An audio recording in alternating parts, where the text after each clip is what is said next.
Chapter 18. Shizu Tempest 2. The night was alive with color.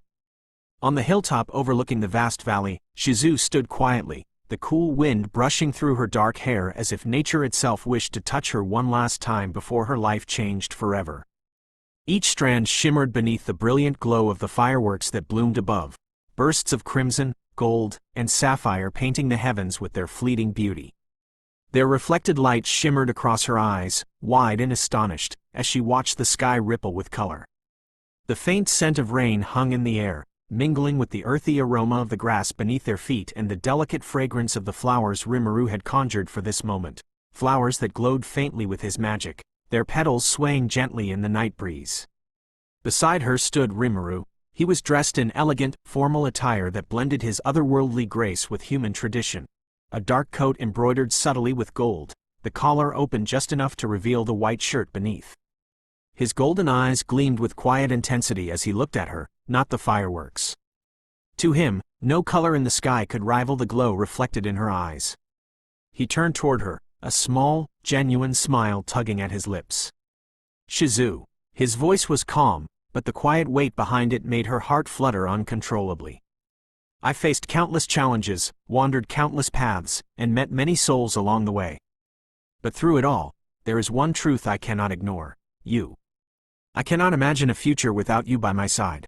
Will you marry me? The fireworks exploded again in perfect synchrony with his words, showering the hilltop in light. Shizu's breath caught in her throat, her chest tightened with a storm of emotion, joy, disbelief, and wonder. Her trembling fingers found his hand instinctively and held it tightly, as though to anchor herself to this moment that felt too perfect to be real. Yes, Rimuru, I'll marry you, she whispered. Her voice quivered with tears that didn't fall, her lips curving into a trembling smile that radiated nothing but love and certainty. At her words, Rimuru's power stirred, a ripple of divine energy that pulsed outward, unseen yet felt. The air shimmered, and the world around them began to change. They were transported into his imaginary space. The hilltop faded into a breathtaking vision, a serene Japanese garden bathed in twilight, soft petals drifting through the air like gentle snow.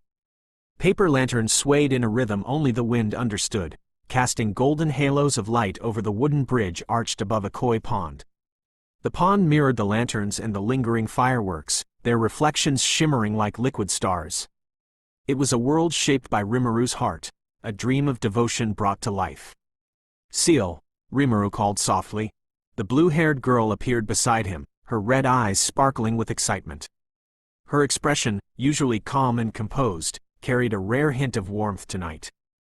Yes, my master, she said, bowing slightly before turning her gaze to Shizu. Her lips curved into a gentle smile. Lady Shizu, please come with me. Let's make you even more radiant. Shizu blinked, her hands instinctively clutching at the hem of her sleeve. Oh, okay, she murmured, flustered yet smiling shyly. Seal extended her hand, and with a soft gesture, the world shifted again. A translucent veil of light surrounded them, forming a private dressing chamber amid the magical garden. Inside, everything glowed faintly, the folding screens painted with scenes of cherry blossoms, the tatami mat soft beneath her bare feet, and a full-length mirror conjured from pure crystal. Please, relax, Seal said gently. Tonight is your night. Her movements were precise and graceful, every action deliberate. As she lifted the shiramuku, the traditional white wedding kimono, it seemed to hum faintly with divine energy. The silk was embroidered with cranes in flight and delicate cherry blossoms that shimmered like starlight. Shizu's breath caught at the sight. It was more beautiful than anything she had ever imagined wearing. Ciel's hands worked with quiet efficiency and care. She adjusted the layers one by one, smoothing each fold with reverence. The soft rustle of fabric filled the room, accompanied by the distant echo of fireworks and the faint melody of wind chimes beyond the veil. Raise your arms a little, Ciel murmured, her tone as tender as it was focused. Shizu obeyed. She felt the cool silk glide across her skin, the comforting weight of tradition settling over her shoulders. Each layer added warmth, grace, and symbolism, purity, respect, and love. As Ciel tied the obi, she stepped back and tilted her head slightly, her crimson eyes softening. Beautiful, she whispered, almost to herself. Shizu glanced in the mirror and barely recognized the woman staring back. Her heart skipped a beat. The Tsunokakushi, symbolizing humility and harmony, was placed gently atop her hair, concealing her horns as if embracing her new life. Her reflection radiated serenity. She looked like a spirit from a legend, ethereal, gentle, yet strong. Rimuru will be unable to take his eyes off you, Seal said with a faint smile, her voice carrying a rare hint of playfulness. Shizu's cheeks warmed. I hope so, she murmured shyly, touching the sleeve of her kimono. Thank you, Seal. The AI spirit smiled faintly. It's my pleasure. After all, this is one of the few times I get to prepare someone precious to him. Her words carried a strange, quiet emotion, one that made Shizu's chest tighten for reasons she couldn't quite name. When Shizu finally stepped out from the glowing chamber, the lantern light embraced her like the gentle warmth of dawn. The guests, spirits, allies, and a few close friends were conjured as witnesses by Rimuru's illusion magic, yet they looked as real and present as any living guest. Even the petals seemed to pause in their fall, as if the world itself bowed before her beauty. Rimuru stood waiting on the ceremonial platform. His Monski hakama, black with gold embroidery, caught the lantern light, making the golden threads shimmer faintly. His eyes widened as Shizu appeared, his usual composure giving way to open awe. For a moment, even Rimuru Tempest, the being who had seen gods and monsters, was utterly speechless. Ciel's lips curved in quiet satisfaction as she stepped back into the shadows, watching them both. Shizu walked forward slowly, her heart pounding. Rimuru extended his hand, and she placed hers in his. The warmth that flowed between them made the air itself hum with life.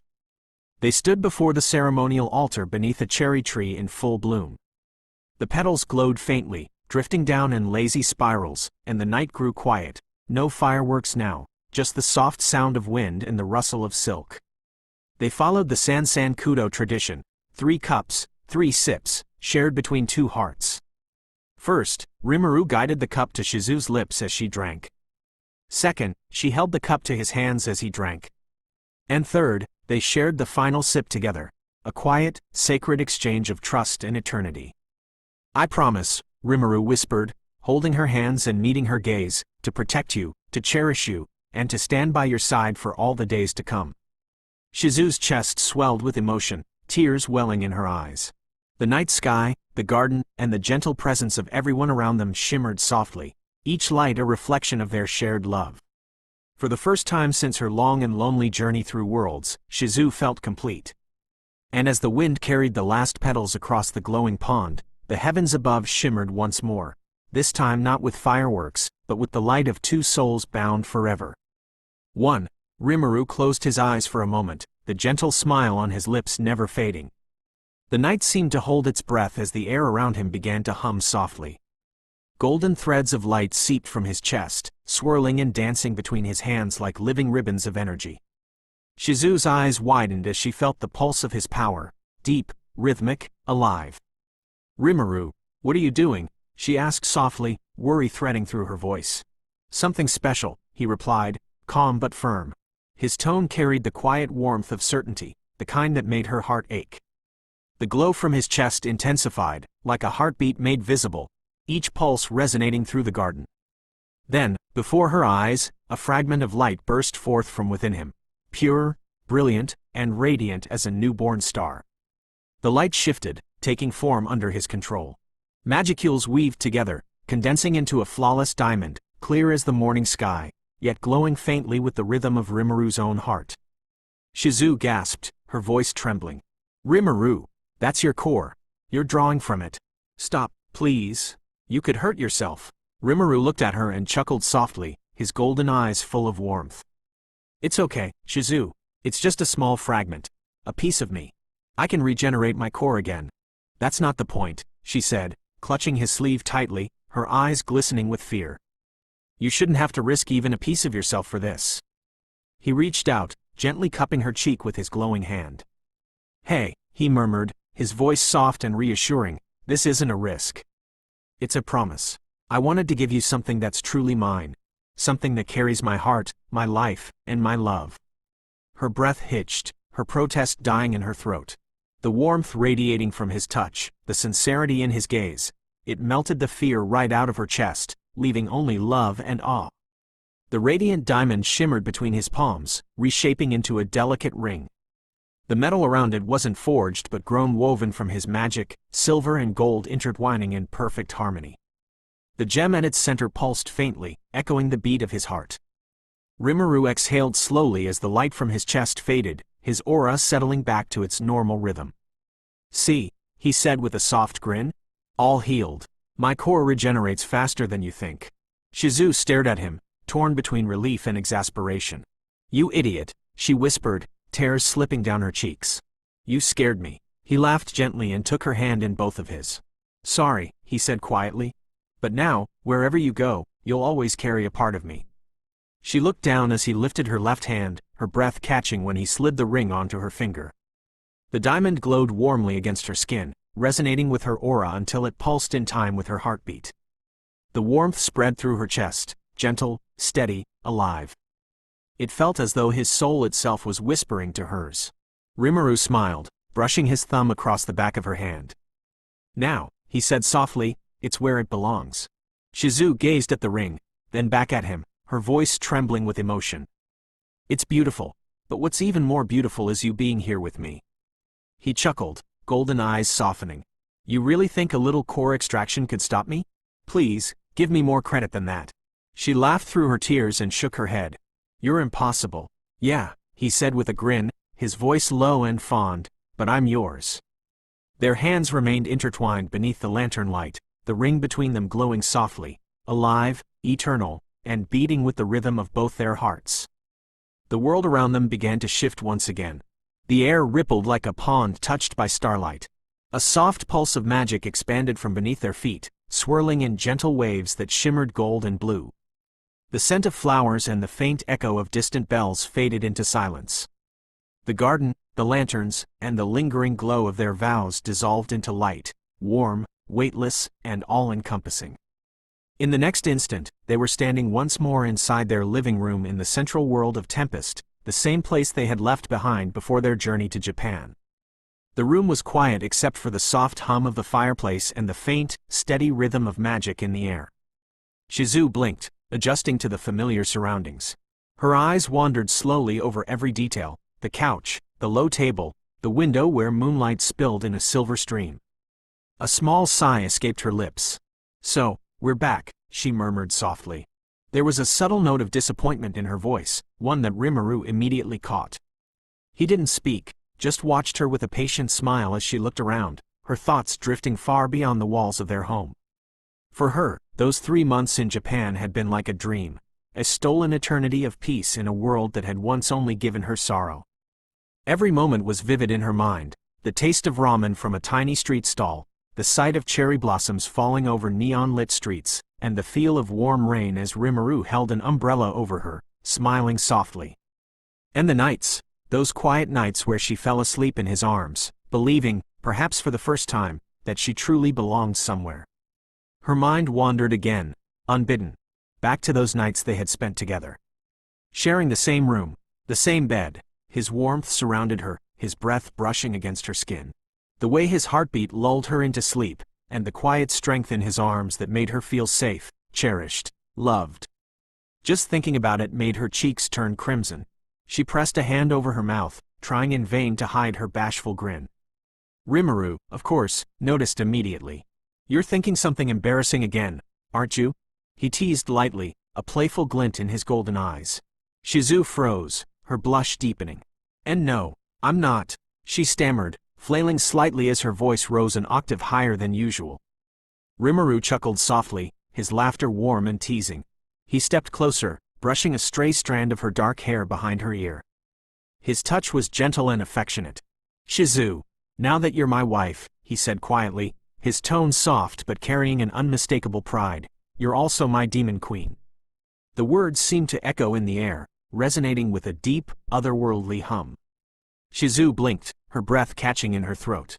"Demon Queen," she repeated, her voice almost a whisper. The title hung in her mind, and before she realized it, an image began to form in her imagination, clear, vivid, almost real. She saw herself transformed, a vision of beauty and power. Her white dress flowed like divine silk, yet her presence was fierce and commanding. Two elegant horns curved from her head, glowing faintly with red light. In her hands rested a massive black axe, flames spiraling around it in ribbons of crimson and gold. Her eyes burned with determination, and from her back spread two majestic black wings that shimmered with dark feathers. Each feather trailed a faint ember as it fell, creating a halo of fire around her form. She looked every bit like the image Rimuru saw in her, the queen who stood beside a god, graceful yet unyielding, terrifyingly beautiful. The vivid image lingered, leaving her breathless. "Shizu, are you listening?" Rimuru's voice broke through her thoughts, gentle but teasing. She blinked and quickly straightened up. "Why yes, I'm listening," she said, trying to compose herself, though her face was still tinged with pink. Rimuru raised an eyebrow, his smirk growing. "Then what were you thinking about just now?" "Nothing," she said quickly, looking away to hide her flustered expression. "You can continue." He chuckled softly, clearly unconvinced but too amused to press further. Taking her hands gently into his, Rimuru met her gaze with a warmth that made her heart flutter. "I'm going to introduce you to everyone in the village, as my wife and their queen. Are you okay with that?" For a moment, Shizu could only look at him. The sincerity in his eyes, the quiet devotion in his words, it was overwhelming. Slowly, she reached up, her fingers brushing along his cheek before she leaned in and pressed a soft kiss against it. "I'm ready," she whispered, her voice trembling with affection and pride. Rimuru's golden eyes softened. "Then let's go," he said quietly. The two of them stood together for a moment longer, hands intertwined. The faint light from the ring shimmered between their palms like a promise that would never fade. And then, with hearts light and smiles unrestrained, Rimuru and Shizu stepped out into the cool morning air of Tempest, ready to share their joy with everyone who awaited them under the vast, starlit sky. Rimuru and Shizu strolled through the bustling streets of Tempest, the city alive with motion and sound. Lively chatter filled the air. Newly built shops shimmered under the warm glow of magic lamps. The wind carried the faint scent of flowers from the gardens nearby, blending with the metallic tang of the forge fires in the distance. Shizu's gaze swept across it all, her eyes shining with awe. "This city, it's incredible," she said softly, her voice carrying both wonder and warmth. "It feels alive, like it's breathing." I smiled, hands tucked behind my back. "It's still growing, but we've come a long way. And most of it is thanks to everyone working together."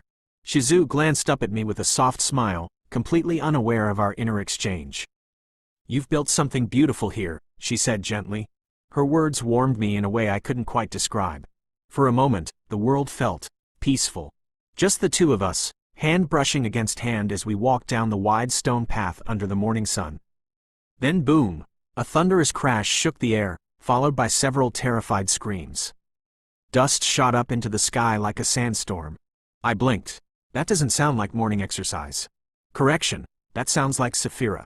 "Oh great," I muttered, rubbing the bridge of my nose. What now? When we arrived at the training ground, the calm morning turned into a full-scale disaster zone. The field was a mess, dust clouds, scorch marks, and craters everywhere. Kijin warriors and dragon lords, normally so proud and powerful, were sprawled across the battlefield, moaning and groaning like extras in a war movie. One was stuck halfway into a crater, another was twitching faintly, and a third was using a broken spear as a walking stick. And in the middle of all that destruction stood her, Saphira. Calm, composed, and looking as though she had simply gone for a morning stretch. Sue was leaning against a stone pillar nearby, his expression unreadable but clearly entertained. Veldora, on the other hand, looked like a kid watching fireworks. "Marvelous. Absolutely marvelous," he boomed. "This is what I call a proper warm-up." Beside him, Karis, the reborn Ifrit, sat in the shade, clearly entertained. "I must admit, Lord Veldora, she's terrifyingly efficient." Lyra was perched casually on a rock not far from them, legs crossed and a bag of popcorn in her lap, munching gleefully. "Ooh, tilde another one down. This is better than a drama broadcast." Hakuro and Ethan stood off to the side, both staring at the field like two men questioning their life choices. Shizu's brow furrowed, her eyes scanning the fallen warriors. "Did Saphira do this?" she asked softly. I nodded, exhaling through my nose.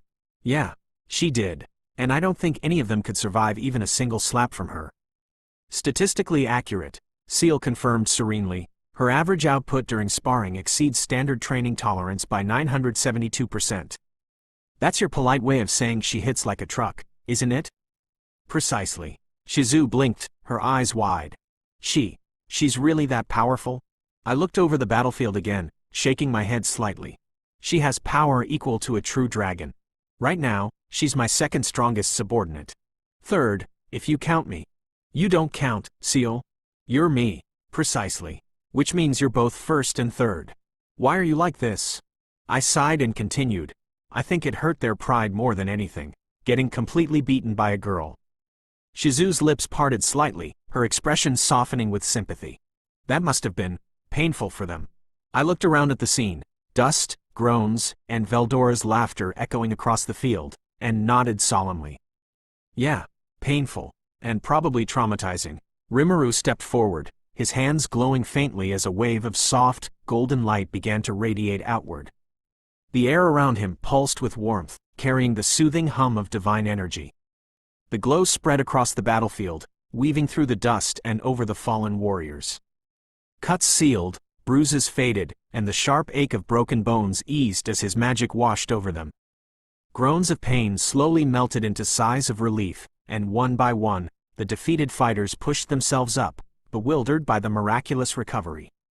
Efficient as always, Master, Seal commented smoothly, her tone somewhere between pride and teasing. Well, I can't let my best warriors stay half dead on the floor, can I?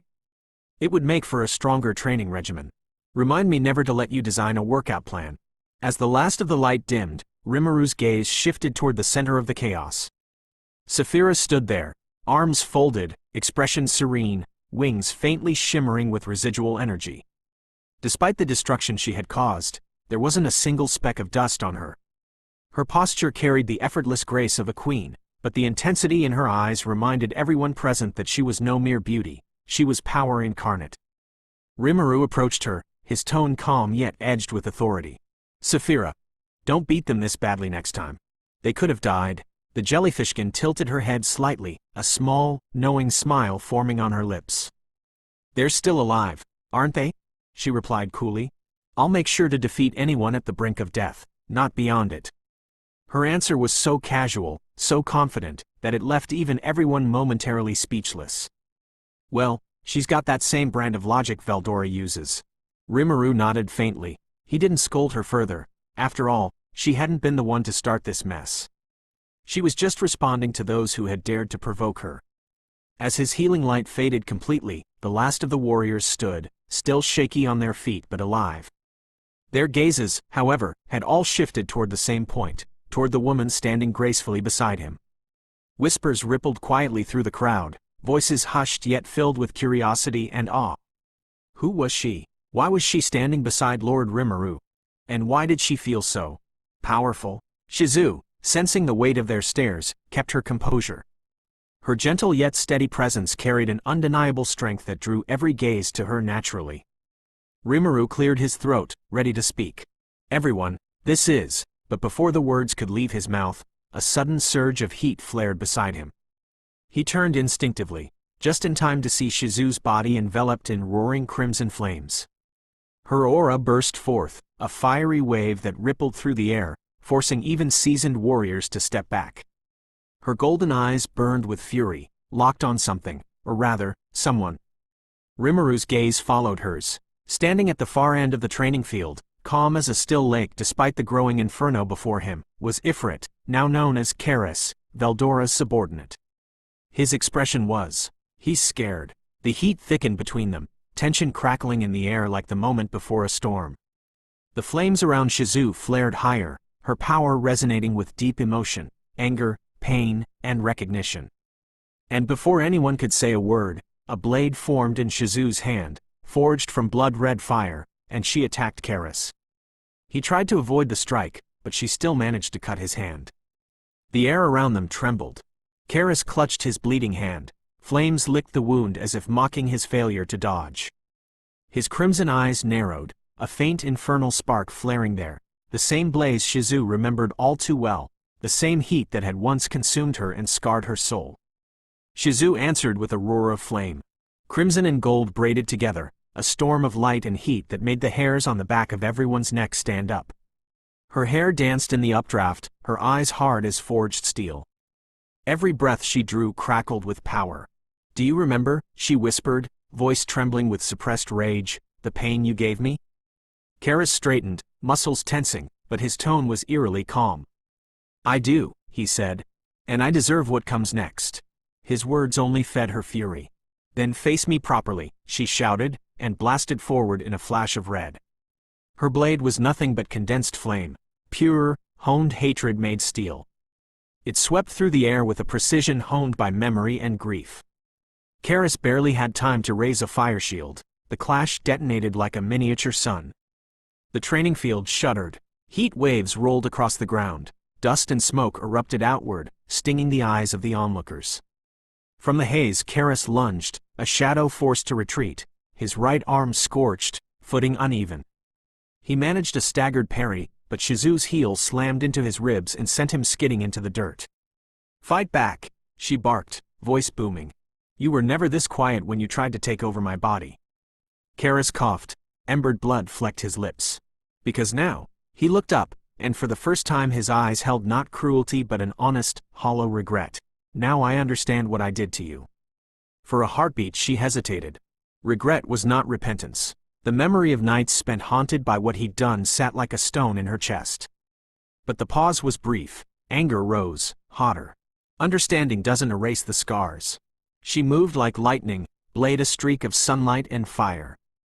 Karis raised his left arm to block, only to have the fiery edge cut through it as if it were tissue.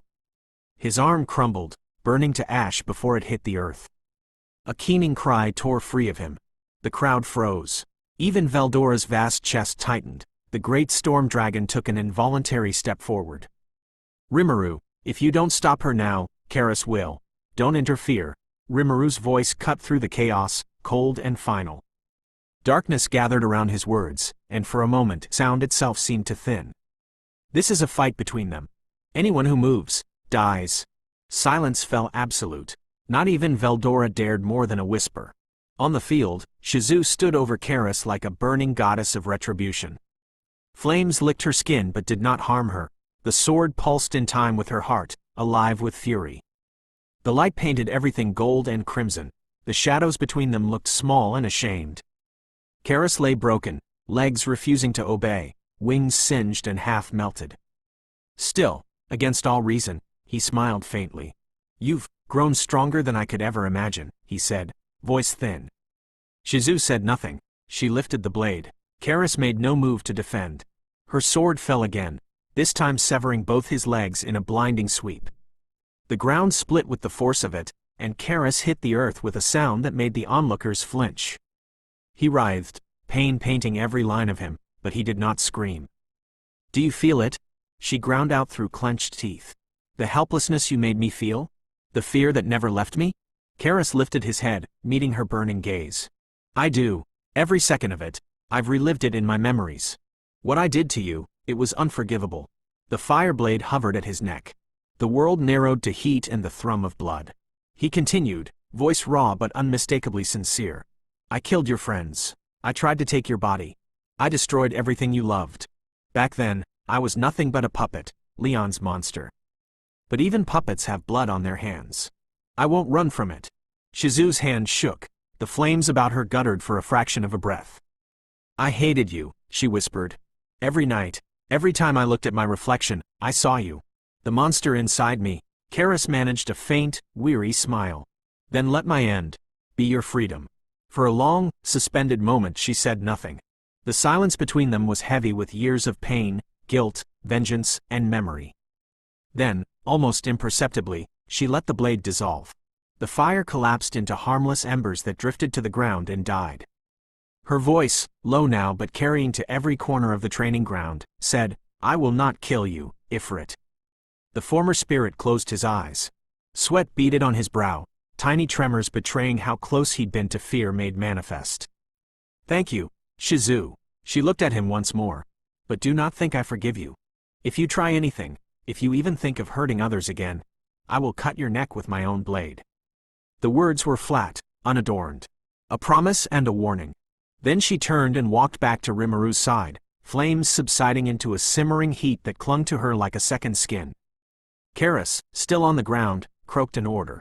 Nearby goblins and ogres hurried forward, clumsy hands scooping him up. He needed time to regenerate, to knit what remained. Before they could carry him away far, a massive shadow swept down. Veldora descended and, with a gruff snort that was almost affectionate, picked Karis up by the collar as if he were a bothersome pup. After Shizu returned to Rimuru's side, the entire area seemed to hold its breath. The aftermath of her fiery outburst still lingered in the air, burnt dust, faint residual flames, and a stunned silence that weighed over everyone present. "I apologize," Rimuru said at last, bowing slightly. His tone was calm, yet carried that quiet authority that made even the strongest of his subordinates straighten up. "That got a little too brutal.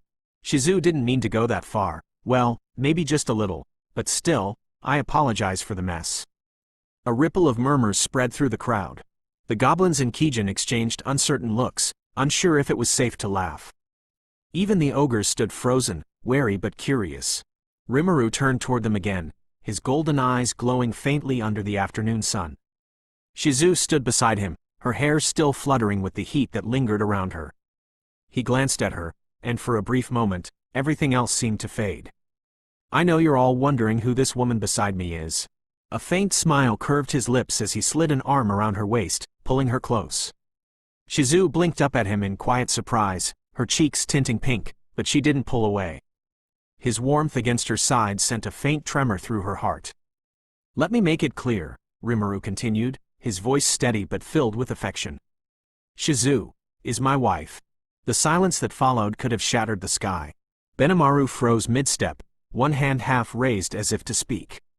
His mouth opened and closed a few times before a strangled laugh escaped him. "Wife. Wait, what?" Xian's eyes went as wide as dinner plates, her expression swinging between shock and heartbreak. "Master Rimuru, wife," she wailed dramatically, clutching her head as her imagination exploded. Sue, naturally, didn't flinch. His face remained calm and unreadable, though Rimuru noticed a faint twitch at the corner of his lips, a tiny crack that hinted at his silent exasperation. Ethan, meanwhile, looked completely lost. His gaze bounced between Shizu and Rimuru like he was trying to solve a math problem that made no sense. For him, Shizu had just woken up today. Now she was suddenly married? He couldn't possibly know that Rimuru and Shizu had already spent 3 full months together in Japan, a time that, for him, had passed in only a second. Even Benimaru's father, the elder Kijin, looked conflicted, his stern face caught between awe and resignation. He had once considered offering one of his daughter's hands to Rimuru for alliance, but now, that plan was clearly obsolete. Ranga trotted up beside Rimuru, tail wagging proudly. "Master, congratulations," he said, bowing his large head. "Lady Shizu smells kind and strong." Rimuru chuckled, patting his loyal companion's snout. "Thanks, Ranga, I knew you'd say that." Lyra, unable to contain herself, dashed forward and hugged Shizu tightly. "Lady Shizu, congratulations," she beamed. "You look so happy. It's wonderful." Shizu laughed softly, her composure melting away as she hugged the girl back. "Thank you, Lyra, though I'm still getting used to all this." Her gaze flicked shyly toward Rimuru, who grinned teasingly, making her blush deepen. Saphira approached quietly, her smile graceful and calm. "Congratulations, Lady Shizu. Lord Rimuru as your husband, truly fitting." But as she looked at them, Rimuru's arm protectively around Shizu, her soft gaze returning his warmth, Saphira felt a faint ache in her chest. She didn't understand it, but there it was, a small, bitter spark of regret she quickly hid behind her smile. Rimuru, blissfully unaware of all the chaos his words had caused, clapped his hands once. "All right, everyone, since this marks both Shizu's official welcome back and our marriage announcement." His golden eyes gleamed mischievously. "I declare a grand feast tonight." For a moment, the crowd blinked in silence, then the plaza erupted. "Yeah, long live Lord Rimuru and Lady Shizu. Feast tonight, bring out the ale." Ogres, Kijin, and goblins alike roared in excitement, the air bursting with laughter and cheers. Preparations began almost instantly. Veldora, who had been holding Karis rather carelessly, finally set her down and stormed forward, laughing loudly. "Ha ha ha ha! Congratulations, my brother, he boomed, throwing a heavy arm around Rimuru's shoulders. Looks like I'm the only one still single in our dragon family. Rimuru simply sighed, ignoring the dragon's dramatics. Yeah, I'll find you someone later. Anyway, he turned back to the crowd, gesturing for everyone to gather. Before the party starts, let me properly introduce Shizu to all of you. Shizu smiled softly beside him, her fingers brushing his arm as he began the introductions, naming his trusted subordinates, friends, and allies one by one. The evening sun painted the sky in hues of gold and crimson as laughter and warmth filled the plaza. At the night feast, the village square was alive with firelight, laughter, and the scent of roasted meats. Lanterns swayed from poles and trees, casting a warm golden glow over the gathering of goblins, ogres, and adventurers alike. Shizu stood near the center, a delicate, instantly tailored dress hugging her form, the fabric shimmering faintly with every movement. Her cheeks were crimson, her ears twitching slightly as she fidgeted with the hem. Even the smallest gesture drew Rimuru's attention. Rimuru's eyes widened just a little as he took in the intricate lacework and the way the dress caught the firelight. His lips twitched. She looks. Wow. The pink-haired ogress leaned back in her chair, smiling mischievously. She's adorable. I love seeing her like this. Shion laughed, swirling her drink. And Rimuru-sama, you're drooling again. Control yourself. Rimuru choked slightly, coughing into his hand while trying not to look flustered. Damn it, I wasn't drooling. Was I? Across the square, Lyra and Ethan were laughing softly together beneath the lanterns. Even the ogres seemed at ease, drinking and feasting without a care for the looming war with the Orc Lord. Rimuru smiled faintly. Guess this is what peace feels like, huh? That's when he felt it, a presence. Elegant, familiar, and very, very holy. His eyes narrowed slightly. Seal, tell me I'm imagining things. Why is that lesbian vampire demon lord, I mean, Luminous, in my forest right now? You are not imagining things, Master. Luminous is currently spying on you. And, lesbian demon lord. How bold of you. One Rimuru groaned softly. I swear, this timeline's getting weirder by the day. Is she here because of me? Or did I mess something up again? Neither, actually. She also came to see you in the previous timeline, but you were too weak to notice her. Weak? Mentally, Master. Right, Rimuru sighed internally. She came simply to see you this time. Apparently, you're the mysterious slime that Chloe has been talking about non-stop. Rimuru blinked, then smirked. Chloe, huh? His lips curled into a mischievous grin. Hey, in that case, maybe I should have a little fun with this. Master, Seal, he whispered mentally, grinning to himself. Chloe's body is still with her, right? Move it into my imaginary space. Let's give Luminous a little surprise. You intend to prank one of the oldest demon lords in existence, during your wedding feast. Yup, you are utterly incorrigible, Master, but very well. Executing transfer. The air shimmered faintly beside him, invisible to mortal eyes. Rimuru folded his arms, eyes glinting playfully. Let's see how long it takes her to notice. You do realize she might actually smite you if she finds out? That's half the fun, he thought with a grin. Then the four dwarf brothers, Kaijin, Garm, Dord, and Murd, approached Rimuru, each carrying frothy mugs of beer. Congratulations, Master, they cheered, raising their mugs. The sound of clinking metal echoed over the feast, drawing smiles from the nearby goblins and adventurers. Kaijin laughed heartily, clapping Rimuru on the shoulder. I never expected you'd meet your distant one, and get married, in such a short time. Truly impressive. One Garm leaned in with a grin.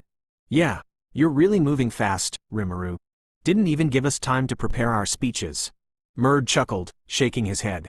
Well, as long as you're happy, Master. That's all that matters. Dord simply nodded in agreement, a small smile tugging at the corner of his lips. He never talked much, but his approval was clear. From behind them, Shizu had been quietly listening, curiosity flickering in her eyes. She stepped closer, her footsteps soft against the wooden planks of the square. Distant one? She asked, tilting her head, a faint blush coloring her cheeks. The four brothers exchanged quick glances before grinning sheepishly. Nothing at all, Murd said, waving his hand dismissively. Garm added, just celebrating with everyone. Come join us. And with that, they melted back into the crowd, leaving Rimuru and Shizu alone in the warm glow of the lanterns. Shizu's hand brushed against Rimuru's as she sat beside him, and he felt a shiver of warmth travel down his spine. Her eyes caught his, soft and luminous under the firelight. "You know," she murmured, voice low, "I didn't think I'd feel so at home here." Rimuru's lips curled into a tender smile. "I'm glad you're here," he whispered, reaching to gently tuck a strand of hair behind her ear. His thumb lingered on her cheek, tracing the soft curve of her skin. Shizu's heart fluttered as she leaned just slightly closer, their shoulders touching. The sounds of the feast, the laughter, the clinking mugs, the crackling fires, seemed to fade around them. It was just the two of them, their breaths mingling, the warmth of the night and each other surrounding them. Rimuru leaned closer to Shizu, golden eyes fixed on her, the soft glow of the lanterns reflecting in her gaze.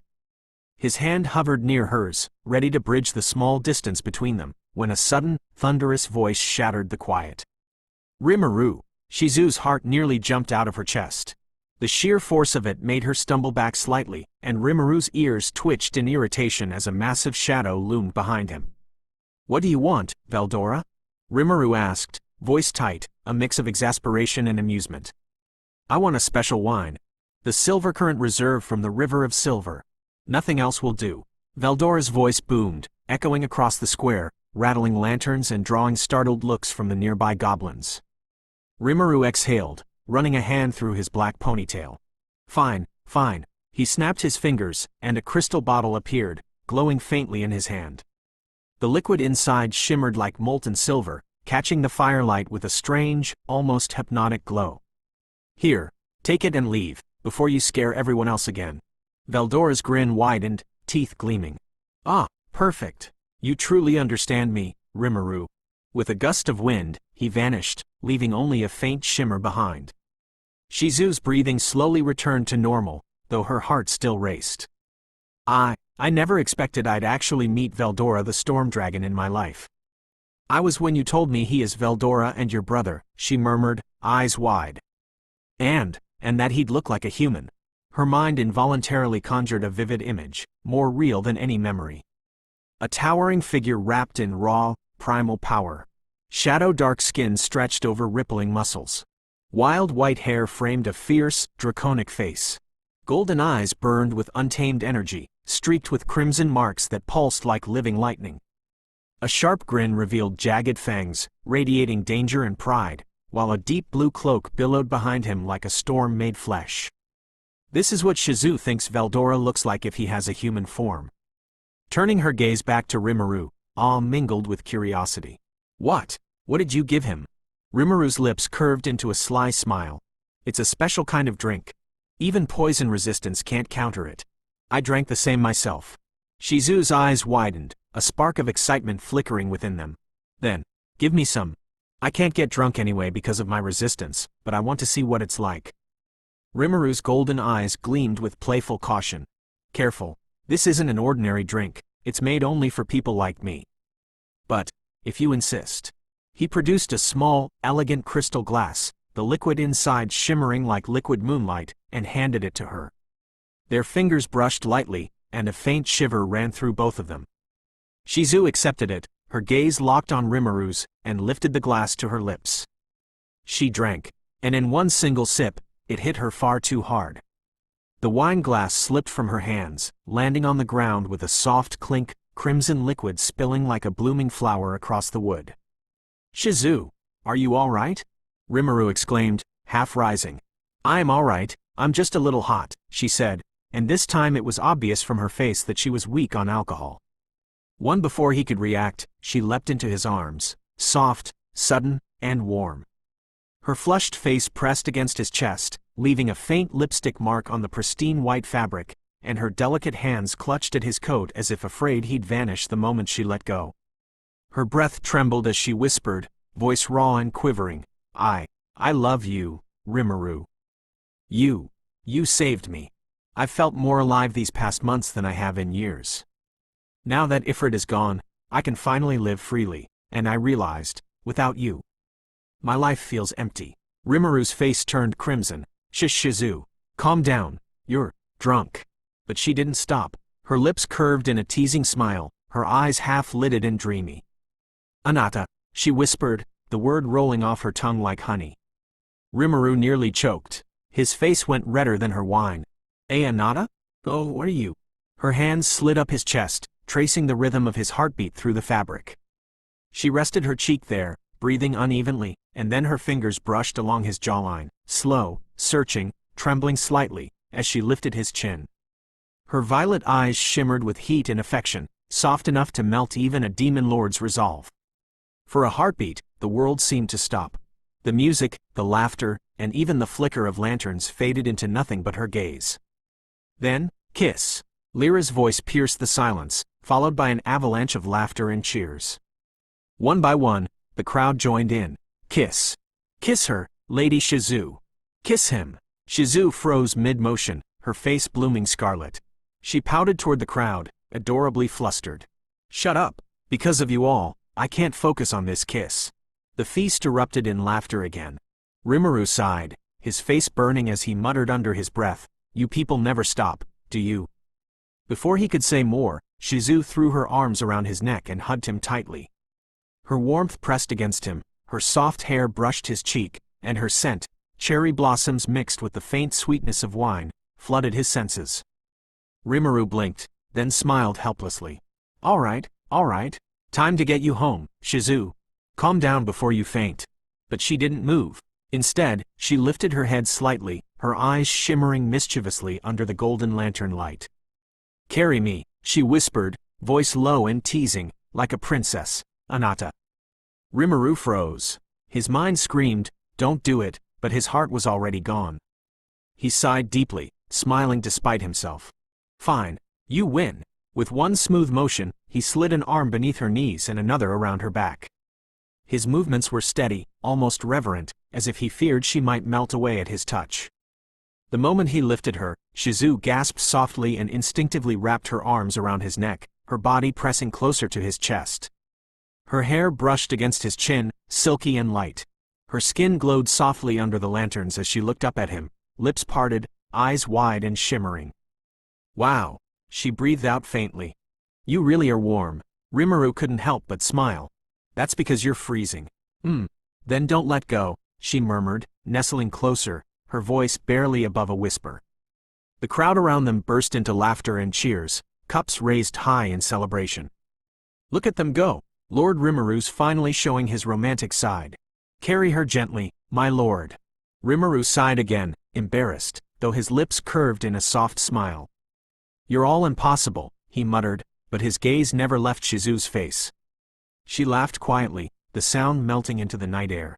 Then, as he started walking away from the feast, her head dipped slightly, until her lips brushed lightly against his chest through his shirt.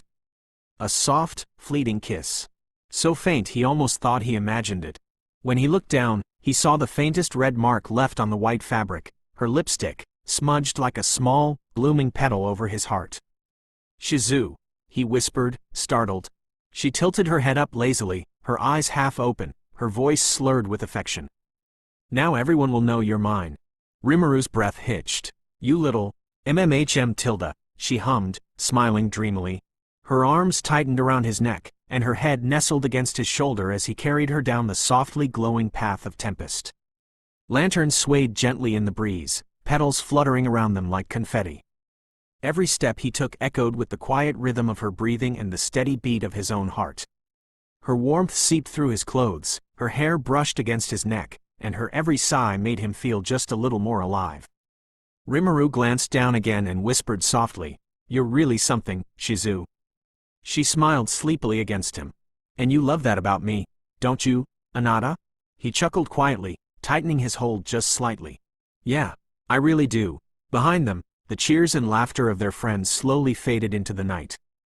Only the sound of the wind, the glow of the lanterns, and the warmth of two hearts beating in rhythm remained. As Shizu drifted closer to sleep, her lips brushed faintly against his shirt again, right over his heart. "Anata, never leave me," she whispered, her voice soft and fragile, filled with unguarded love. Rimuru smiled tenderly, lowering his head so that his lips barely brushed her hair. "Never," he murmured. "I'm not going anywhere, Shizu." Rimuru's face was still burning as he whispered under his breath, "I'm Hopeless. Completely. For her. Seal, please help me survive this. Fufu Tilda, I could help. But watching you like this is much more entertaining, my Rimuru. You're really not helping. As they reached his house, Shizu giggled again, pressing her forehead against his chest. Her hair shimmered under the soft lantern light, her cheeks glowing like embers. Carry me inside, my Anata, she murmured, her voice sultry and sleepy. Just like this. Rimuru hesitated only for a heartbeat, then smiled helplessly. Yes, Princess Shizu. And so Rimuru, carrying his beloved wife, stepped through the doorway. The fires of the feast faded behind them, replaced by the quiet warmth of home. He walked down the softly glowing hallways, her delicate weight resting comfortably in his arms. Her fingers curled around his collar, her breathing slow and even, as if she trusted him completely to hold her forever. Her scent, faintly sweet, with a hint of wine, drifted around him, dizzying his senses. All right, Princess Shizu. Time to get you to bed, Rimuru murmured, pushing open the door to their room. The room glowed with candlelight, shadows flickering gently across the floor. He was just about to lay her down when she suddenly tugged him forward. Wait. He stumbled, and in a blur, she pulled him onto the bed with her. Shizu? Her hands pinned his chest, her violet eyes wide and glossy. No, don't leave me, Rimu. Not even for a second. Rimuru's heart skipped. He tried to keep calm, though her closeness was setting his every nerve alight. Shizu. Calm down. You're drunk. Let's just… I don't care. She hiccuped, pouting like a spoiled princess. You're mine, Rimu. You saved me. And now I'm yours. He sighed softly, brushing a stray strand of hair from her face. I'm not going anywhere, Shizu. Her expression softened, then turned shyly defiant. Then kiss me. Rimuru froze. What? Her lips quivered as she whispered, We're married now, right? Then. You should kiss me. Or are you shy, my Rimu? His throat went dry. You're dangerous when you say things like that. Good, she whispered. Then you'll remember tonight. Because… She leaned in closer, her voice barely audible. If you think about it, tonight is our wedding night. Those words hit him harder than any spell ever could. Before Rimuru could reply, her trembling fingers reached up and slowly began to unbutton his shirt. Each soft click of fabric seemed impossibly loud in the quiet room. Her fingers brushed his skin, warm, tentative, and trembling with emotion. She traced the lines of his chest, her touch gentle yet filled with longing, as if memorizing the reality of him. Then she leaned down, her lips brushing his neck before pressing a soft kiss there. Her lipstick left a faint mark against his pale skin, and she lingered there for a heartbeat longer, her breath hot against his pulse. Shizu, Rimuru whispered, his voice caught between surprise and affection. She smiled faintly, lifting her gaze to his, her hands cupping his face. Their eyes locked, his wide and uncertain, hers shimmering with warmth and a touch of boldness. Slowly, she leaned closer, her breath mingling with his, their lips only a whisper apart. Rimuru's eyes softened, and he closed them, surrendering to the moment. Only for the sound of her soft breathing to interrupt. He opened his eyes. Shizu had stopped moving. Her head rested on his chest, her lips barely parted, and her body completely relaxed. She had fallen asleep, just like that. Rimuru blinked in disbelief. You're kidding me. He let out a long sigh, half amusement, half heartbreak. His shirt was still unbuttoned, his pulse racing, and the woman who caused it all was now fast asleep on top of him. Guess my expectations were a little too high tonight, he muttered softly, brushing a strand of hair from her cheek. Her expression was peaceful, a faint smile on her lips even in sleep. She looked utterly content, utterly his. Fufu, disappointed, my love? Seal teased gently, her voice soft and melodic now, like a whisper brushing his ear. You wanted her to kiss you, didn't you? Rimuru smiled faintly, his gaze tender as he looked down at Shizu. Maybe, but this is fine too. You're adorable when you say that. Really? He murmured in his mind, chuckling softly. Greater than really. You two are beautiful together, Rimuru. Even if she fell asleep before the kiss, she's dreaming of you right now. Rimuru's heart softened at that. Yeah, I know. He adjusted the blanket around her, careful not to wake her, and lay back quietly. Shizu instinctively snuggled closer, her hand gripping his shirt even in sleep. Rimuru smiled gently, pressing a small kiss to her forehead. Good night, Shizu, my everything. Good night, my Rimuru. Seal whispered softly, her voice fading into a loving hum. Sleep well, both of you.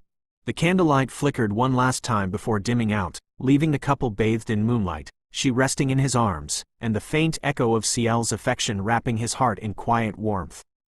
Luminous's POV. Far from the Jura forest, within the radiant spires of the Holy Empire of Lubelius, a lone figure moved gracefully through the marble corridors of the Grand Cathedral. To the world, she was God Luminous, the divine protector of humanity, worshipped, feared, adored. Beneath that illusion of sanctity, however, the truth was far darker. This holy city was no divine sanctuary. It was the domain of a demon lord, the queen of nightmares herself, Luminous Valentine. Her heels whispered against the polished floor as she made for her private chambers, crimson eyes faintly glowing in the dim candlelight. Yet her thoughts were elsewhere, drifting back to the Jura forest. A few hours ago she had gone there on a whim, curiosity tugging her along. Chloe had spoken so often of that place and of the great ruler who governed it. Luminous had wanted to see what kind of being had earned Chloe's admiration. What she saw wasn't what she expected. The ruler wasn't a slime with sky-blue hair and golden eyes but a black-haired Majin with those same golden irises, taller, sharper, and more human in appearance than the stories suggested. Luminous stopped in the corridor, lips curling just so. Interesting. There was no mistaking it, something had changed. The flow of time itself, perhaps. If that slime never existed in this version of the world, then the balance of fate had shifted. She stood there for a long moment, thinking. Slowly, a smile crept across her face, beautiful and chilling at once. Well then, if that slime no longer exists, she murmured, voice low and honeyed, then my greatest obstacle has finally vanished. Her eyes brightened with pleasure. Now, nothing stood between her and Chloe. And even if that black-haired Majin was the same being, reborn or disguised, it made little difference. She had caught whispers that the grand feast in the forest tonight was his wedding celebration. So, he's already taken, she chuckled, dark and amused. Her voice echoed faintly through the empty hall. How amusing, that means Chloe will be free, to belong to me alone. Her steps quickened. The hem of her black and crimson gown swirled as she descended into the cathedral's lower halls. Behind the pristine facade of the Holy Empire, below the world's sight, lay the truth of her dominion, a chamber hidden from every eye but her own. Luminous pressed her hand to a sealed door. Ancient runes glowed faintly beneath her touch. With a soft hum, the stone parted, revealing a vast underground sanctum bathed in cold blue light. At its center lay a crystal coffin, transparent, flawless, and pulsing faintly with divine magic. Inside it was Chloe. Her body rested as if asleep, untouched by time, eternally beautiful. Luminous stepped closer, pale fingers skimming the edge of the crystal that sealed the sanctum. The air within was unnaturally still, a silence that whispered of wrongness. Her eyes narrowed. Slowly she traced a glowing rune across the seal. The heavy magic circle sighed out with a faint hum. The door shifted open with a low hiss, mist curled outward like a breath from the abyss. She took one graceful step forward, then another, and froze. Her crimson pupils contracted sharply. The faint smile on her lips faltered, replaced by disbelief. The crystal coffin was empty. For a moment her mind refused to accept it.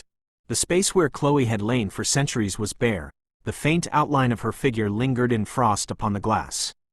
Then, no, her voice trembled, a sound no living person had heard from her in centuries. She stepped closer, hands pressing against the coffin's edge as if she might still find her beloved hidden inside. No, no, no, no, no, no. The air shuddered as her magic flared. The chamber rocked, runes along the walls flickered wildly. She tore through the room, flinging open warded alcoves, breaking sealed chambers, unmooring every spell-locked door, her movements frantic, her perfect composure shattered. Where is she? Chloe! Her scream rolled through the underground like the wail of a dying god. Papers flew, glass cracked, and marble splintered beneath her heels as she raged, her golden hair whipped around her. Her beloved was gone.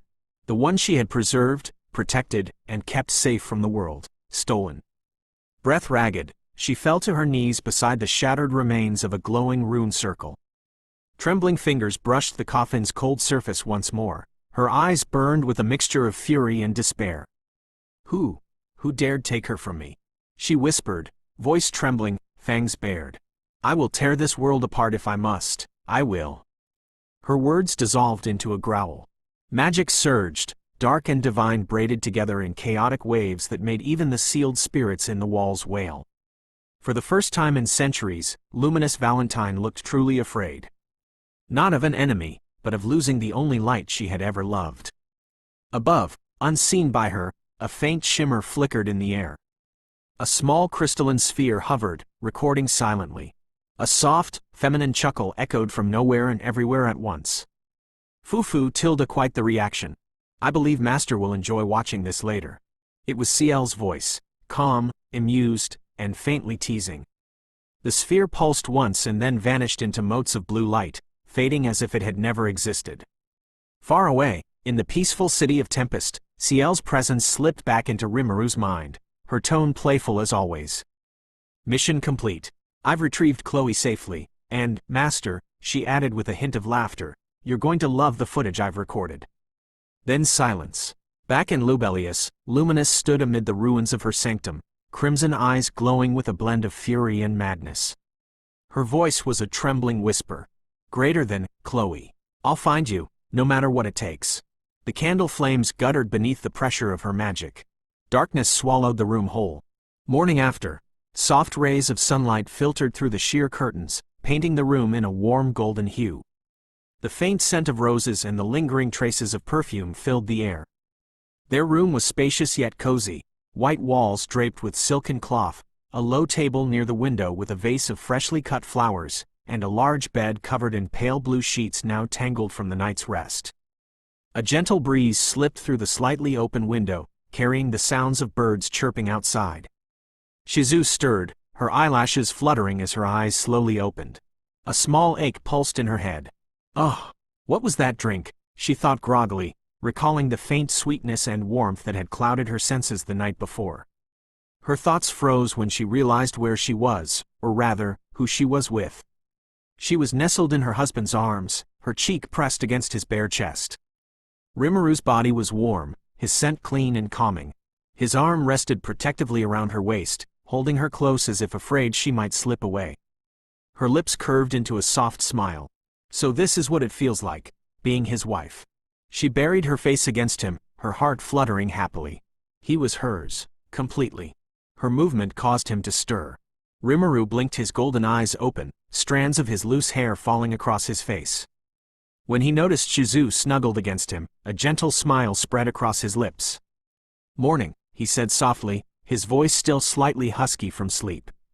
Shizu looked up at him, her face already pink. Morning. Rimuru's grin turned playful. You know, you were pretty cute last night. You called me, Anata, remember? Her cheeks turned crimson, the color spreading to her ears. I was drunk. That doesn't count. He chuckled, brushing a lock of her dark hair away from her face. It counts to me. I kind of want to hear you say it again. She pouted, averting her gaze for a moment before whispering shyly. Anata. Rimuru's smile brightened instantly. There it is. That's my lovely wife. Her blush deepened, and she lightly hit his chest. You're enjoying this too much. He laughed quietly, but his teasing tone faded when she murmured, I'm a little disappointed though. Nothing happened between us, even though last night was our wedding night. Rimuru scratched his cheek awkwardly, trying not to laugh. Well, you were out cold before anything could happen. Not that I didn't want to, but, you know, I'm not the type to take advantage of my unconscious wife. That earned him a light glare mixed with embarrassment. Still, it was our wedding night, she said, her voice barely above a whisper. Rimuru could only smile helplessly. He sat up, the sheets sliding down his torso. His long, untied hair brushed against his back, glinting faintly in the sunlight. A few faint bite marks dotted his neck and even one near his jaw, proof of Shizu's unrestrained affection. He sighed, amused. Morning already. I should get to work. But Shizu wasn't having it. She sat up beside him, the strap of her nightdress slipping from one shoulder, revealing her delicate collarbone. Her eyes softened, but her tone was firm. No, you're not going anywhere. Rimuru blinked, caught off guard. Before he could react, she moved, swift and graceful. She pushed him backward until he landed on the bed again, his hair fanning out against the pillow. Shizu leaned over him, her eyes sparkling mischievously. "Stay," she said simply, smiling down at him. Rimuru let out a small sigh, though the corner of his lips curved into a tender smile. All right, just a little longer." Shizu giggled softly, laying her head back on his chest. "Good." Blacksmith. I made my way toward the blacksmith area, where weapons and items were being forged. Kaijin and a few blacksmiths had asked to meet me, so I decided to drop by. As I entered the forge, the familiar smell of burning coal and hot iron greeted me. Hobgoblins were busy hammering blades, while ogres worked the bellows, their strength keeping the fires roaring. Kaijin stood at the center, giving directions, sweat glistening on his forehead. "Yo, Kaijin," I called out, stepping inside. Kaijin turned, his face brightening. "Ah, Rimuru, just in time. We were about to show you the latest batch of weapons for the Orc War preparations." He led me over to a sturdy work table where neatly arranged weapons gleamed under the forge's light. Swords, spears, and shields, all finely crafted and polished to perfection. I picked up one of the blades, testing its balance. "Nice work, Kaijin. You've really been giving it your all, huh?" Kaijin chuckled proudly. "Hey, with everyone working together, progress has been smooth. The ogres and hobgoblins are improving faster than I expected." But then I noticed a small change in his expression. His tone softened, and he looked hesitant. I tilted my head. "What's wrong, Kaijin? You look like you've got something to ask." Kaijin hesitated, scratching his beard. "Well, actually, there is something." I waited silently as he gathered his words. "I heard from the ogres," he began, "about that fight you had with Lord Veldora during training. They said you used a scythe, a weapon so powerful it cut through the air itself." When I heard that, I thought, maybe it was a legendary grade weapon. He paused, his eyes filled with curiosity. "I've never seen one in my entire life. Only heard stories. They say legendary weapons are the most valuable treasures any country could possess." Kaijin sighed. "Even my old master, King Gazel, and the protector of mankind, Hanada, they both wield legendary grade weapons. But I never had the chance to see them up close, nor their true power." He looked at me directly. "So, Rimuru, if it's not too much trouble, could you let me see your weapon?" "Just once." I smiled faintly. "Sure, I don't mind." With a wave of my hand, I summoned my scythe. A swirl of red and black energy condensed in the air, and in an instant, Origin blood appeared in my grasp, its deep crimson blade pulsing faintly like a living thing. The entire forge fell silent as every blacksmith turned to stare in awe. Kaijin's eyes widened. "By the gods, it's beautiful." I rested the scythe against my shoulder. "This isn't a legendary grade weapon." Kaijin blinked, stunned. "What do you mean?" Then his expression shifted to shock. "Don't tell me, it's a mythical grade weapon?" As a blacksmith, he'd heard tales of mythical weapons, rare creations said to exist only in the hands of demon lords or divine beings. I laughed lightly. "You could say it that way. But it's not a mythical grade weapon either. Since you're a friend of mine, I'll tell you about this." With a flick of my finger, I created a small sound barrier around us, a shimmering veil of silence enclosing me and Kaijin. The noise of hammering and clanging outside dulled instantly. No one could hear what we were about to say. I looked at him and spoke quietly. "It's true that Hanada possesses a legendary grade weapon. And yes, the stories about mythical grade weapons are real. They exist in this world. Your former master, King Gazel, wields one himself, and some demon lords also have weapons of that caliber." Kaijin's eyes widened slightly, awe and disbelief flashing in them. "But," I continued with a faint smile, resting my hand on the scythe's shaft, "my weapon isn't mythical grade. It's Genesis grade. Only 7 exist in the entire world, and they're the most powerful weapons known to exist." Kaijin froze completely. His hammer-calloused hands trembled as he tried to process what I'd just said. His mouth opened slightly, but no words came out. There's a grade. Beyond mythical," he finally muttered, voice shaking. He stood there in silence for a few seconds, realization sinking in. His expression shifted from astonishment to quiet frustration. "To think, I've called myself a blacksmith all my life, yet I didn't even know about something like this." His tone carried a hint of self-blame. It was clear it hurt his pride. But then, something else flickered in his eyes, resolve. He looked at me firmly, clenching his fists. Rimuru, I have a request. Please, let me study your weapon. I know it's presumptuous, maybe even disrespectful, but as a blacksmith, I want to learn. I want to understand. He bowed his head slightly, aware of the risk. Asking to study his lord's weapon was nearly the same as overstepping a sacred line. I could feel his sincerity, his passion. A small smile tugged at my lips. All right, I said simply. Kaijin blinked in disbelief. You'll let me? Yeah, I nodded. But under two conditions. He straightened up immediately, focused. First, you can't share anything about Genesis-grade weapons with anyone. Not even your apprentices, I said firmly. Understood, Kaijin replied without hesitation. Second, I added, pressing the scythe's butt to the ground gently so it stood upright, you can't touch it. This weapon would eat you alive if you did. Kaijin's face went pale, but then he let out a steady breath. Got it. I accept both conditions. I could sense his excitement beneath that calm exterior. The man was practically glowing with happiness even as he kept his composure. Satisfied, I dispelled the sound barrier. The hum of the forge returned, and the clanging of hammers once again filled the air. I turned to leave when suddenly, the individual Kaijin has acquired the unique skill Heaven's Anvil. The Mistvey Marshes. Beyond the western frontier of the Jura forest lay the Mistvey Marshes, an endless expanse of shadowed wetlands where life and death intertwined beneath a curtain of fog. The air was thick with the scent of damp earth and moss. Every breath tasted of ancient decay. Insects sang their ceaseless dirge, and the still waters rippled with unseen movements, predators and prey locked in eternal struggle beneath the murky surface. In that forsaken land of mist and mire stood a great cavern, hewn from stone and time itself, the heart of the lizardman tribe. Its walls gleamed with perpetual moisture, their surface alive with the faint shimmer of bioluminescent fungi that glowed like captive stars. Water dripped from the vaulted ceiling, each droplet echoing in rhythm, steady and solemn, like the heartbeat of the swamp itself. Upon a throne of carved bone and polished stone sat the lizardman chieftain, his form imposing, his scales a regal shade of deep emerald that glinted beneath the mushroom light. Curved horns crowned his head, each twist a testament to the many battles he had survived. To his right stood his daughter, graceful, sharp-eyed, her light cyan scales gleaming like tempered jade beneath her armor. Around them, a semicircle of elders waited, their spears and wisdom equally worn by the tides of age. The chieftain's voice, deep as the depths of the marsh, broke the stillness. Reports have been quiet of late, he rumbled, the sound reverberating through the stone chamber. Too quiet, perhaps. Even our enemies stir not beyond their borders.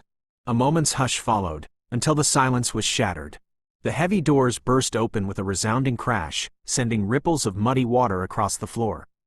A soldier stumbled in, gasping, his armor slick with grime and fear. He dropped to one knee, his voice trembling. Leader, elders, princess. A grave situation. The princess raised her hand, commanding calm even as unease darkened her eyes. Steady yourself, soldier. Speak plainly. What danger has befallen us? The warrior swallowed, his throat dry despite the ever-present damp. It's the orcs, he rasped. They march toward our swamp, in numbers beyond counting. A murmur rippled through the chamber, disbelief quickly souring to tension. One elder snorted, tapping his cracked spear against the stone. Orcs? Mere beasts. Overgrown swine that know only hunger. A few companies of warriors would drive them back into their holes.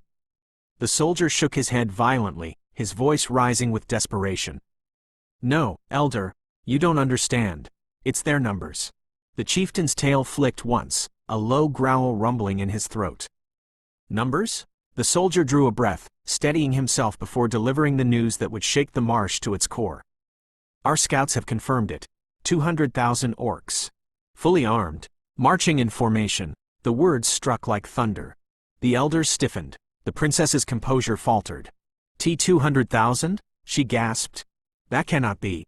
Orcs cannot form ranks, cannot follow orders. An elder slammed his staff upon the floor, the sharp crack echoing through the chamber. 200,000 armed warriors, even the weakest among them, together, could drown nations beneath their weight. Another voice, old and trembling, spoke from the shadows. To forge such numbers into an army, to arm them. Such a feat demands will, intellect, and malice. There must be a commander among them, One born not of chaos, but of purpose. The chieftain's gaze hardened, his eyes burning like emerald flame. You mean, the eldest elder finished the thought with a grave nod. Yes, it may be an orc lord. The chamber froze. Fear slithered through the hearts of even the proudest warriors. The princess clasped her clawed hands to her chest, whispering in dread. An orc lord, the devourer of kin, the embodiment of gluttony and madness. If that monster walks again. The chieftain's voice was low and heavy as a tolling bell. Then the Mistvey marshes will become a graveyard. A silence followed, thick, suffocating, as though the very mist outside had crept in to listen. Finally, the princess turned to her father, her voice trembling yet resolute. Father, what shall we do? We cannot stand against such a horde alone. The chieftain's tail coiled slowly, his eyes narrowing with grim resolve. When he spoke, his words carried the weight of command and destiny alike. Bring me my son, now. The soldier saluted sharply, his tail slapping the wet stone before he hurried from the chamber. Moments passed. Then came the distant clatter of armor, loud and unrestrained, echoing down the tunnel like the march of a single, very confident army. A bold, uninvited laugh preceded the speaker before his form even appeared. Ha ha ha! Father, your son, Gabiru, has arrived. He strode into the hall with the flourish of a conquering hero. His scales, a brilliant shade of jade green, shimmered in the cavern's light as though trying to outshine the glowing fungi themselves. Muscles flexed beneath polished armor, his long tail sweeping behind him in practiced rhythm. 4 attendants followed close behind, each one striking a pose the instant they entered, as though the entire affair were a ceremony of self-admiration. The princess sighed into her palm. Oh no, not again. Gabiru spread his arms wide, his grin dazzling and utterly unearned. Behold, father, the glorious savior of the lizardmen has arrived. Surely whatever crisis troubles you shall vanish before my brilliance. In perfect harmony, his attendants cried out, as expected of Lord Gabiru. The elders stared in collective silence. One muttered under his breath, "Spirits preserve us." The chieftain's tail lashed once, the impact cracking the stone beneath his throne. Enough of that nonsense, Gabiru, he growled. I summoned you for a mission, not a performance. Gabiru blinked theatrically, hand to his chest in mock offense. A mission, you say? Then surely it must be one befitting my greatness. His sister's voice sliced through the air, cold and exasperated. This is no time for your delusions. The tribe stands on the brink of disaster. Gabiru smirked, unbothered. Sister, you fret too easily. Danger fears me. My scales shine brighter than destiny itself. There is nothing I cannot defeat. Once more, his companions echoed his vanity with zeal. Indeed, Lord Gabiru shall triumph. The princess's tail slammed against the ground. You absolute lizard brain. Enough. The chieftain's roar shook the cavern, silencing all at once. His eyes burned with the fury of a king long tested by war. Gabiru, the orcs march upon us, 200,000 strong, armed and united. The elders believe an orc lord commands them. The boast froze upon Gabiru's lips. His grin faltered, eyes widening ever so slightly. 200,000? Yes, his father answered, his tone sharp as the edge of a spear. And no, you cannot defeat them alone. Gabiru gave a shaky chuckle, his earlier bravado cracking. Ha ha ha. Oh, of course, father. I mean, 200,000 is a rather ambitious number. Still nothing, the chieftain cut in, voice like rolling thunder. You will obey. I have a task for you. Straightening at once, Gabiru lifted his chin, trying to reclaim his regal demeanor. Naturally. A grand mission for one of my prestige, yes. The chieftain nodded slowly. Exactly. You will journey into the Jura forest. Seek out allies, the goblins, ogres, and any friendly tribes who might stand with us. We must unite before the flood consumes us all. Gabiru's confident mask wavered. Allies? With goblins? His sister's glare could have pierced armor. Yes, with goblins. Now stop acting like a hatchling and do as father commands. Gabiru threw his head back, laughing lightly, the sound echoing through the stone hall. Ha ha ha. Sister, you truly underestimate my charisma. If father wishes me to humble myself among the lesser creatures, then so be it. I shall grace them with my royal presence. Gabiru's followers thumped their spears proudly against the ground, eyes shining with zeal. As expected of Lord Gabiru, even the goblins shall tremble before his magnificence. The chieftain's patience finally snapped. His clawed hand struck the armrest of his throne with a thunderous crack that echoed through the chamber. Enough, Gabiru, this is no jest, he roared. You will take this task seriously. Pride will not shield our tribe from extinction. This is not a matter of glory, it is a matter of survival. Gabiru flinched, his confident smile faltering for the briefest of moments. Then, with a dramatic flourish, he dropped to one knee and bowed so deeply his snout nearly touched the floor. "Oh, Father, your words strike the very core of my noble soul." "Very well." He rose, spreading his arms wide. "I, Gabiru, shall lead this mission of destiny. I will unite the races, forge unbreakable bonds, and return bearing the banner of our tribe's triumph." His followers lifted their weapons high, voices booming in unison.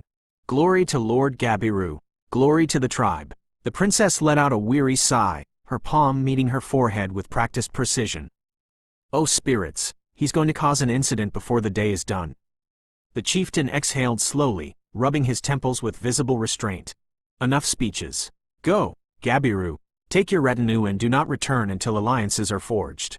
Fail me, and I will personally see to your correction."